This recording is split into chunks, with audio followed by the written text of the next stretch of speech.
And so as they were crossing to the other side, it's as if the devil knew that Jesus had a mission in chapter 5.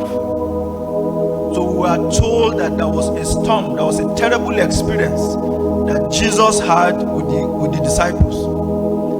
To the point that some of them were saying, this man is asleep, he didn't care that we are going to perish. But when he woke up, the Bible said he rebuked the storm and everything was calm and quiet. And then they began to ask each other and said, what manner of man is this? A man that even nature hears his voice. A man that when he speaks, everything responds. What manner of a man is this? But that chapter 5 opens up that immediately Jesus crossed to the other side.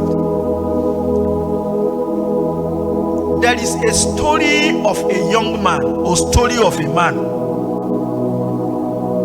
who we are told that was full of demons. And this man was not born like this. It's one of the stories that anytime I read it, sometimes I get emotional about it. And I know that every average normal father and mother will also be concerned about this story. It looks to me as if the young man was born normal. And after some time, I don't know what went wrong and I don't know what happened, and demons occupied his body. And this young man started misbehaving in the house. They began to lock him inside the room. It got to a stage that even if you lock him in the room, you will force the door open. And they started to use chains. You know, we read that you can't bind him. Chains were used, but he will cut them asunder. He will separate himself from the chains because the strength he was using was no longer human strength. So it got to a stage, a young man that they were trying to manage at home. It got to a point that they couldn't manage him again at home, and the young man left the house. He changed accommodation from his own room in the house and he went to the graveyard. And he was just living inside the tombs. I may not be exaggerating if I say occasionally this man may even be eating flesh of dead bodies.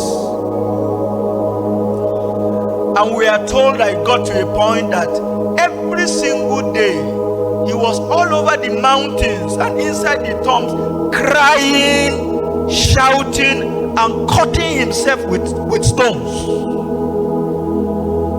So when I close my eyes, I keep seeing a helpless young man. I keep seeing a helpless man who had wounds all over his body. Because the Bible says he keeps cutting himself with stones. I know when somebody is behaving like this, there are not things you do with caution. You are behaving in a very, very strange way. You are no longer in charge of your life. And this was the experience of the young man. And sometimes I also think, while he was running around over the mountains, his colleagues were graduating from the university. And some of them were becoming great men in the community. But the devil has captured this young man and imprisoned him and rendered him useless to himself, useless to his family, useless to the community. I also think that where this young man was staying, it was a route that everybody was afraid of passing through. Because if you pass through that route, anything that happened to you, you are the one who brought it upon yourself. So it was a young man that was not just a terror to his family, he was also a terror to the environment.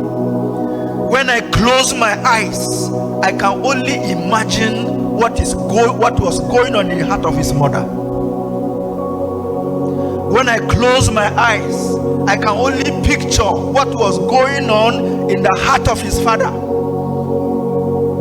When I close my eyes, I can only picture what was going on in the family.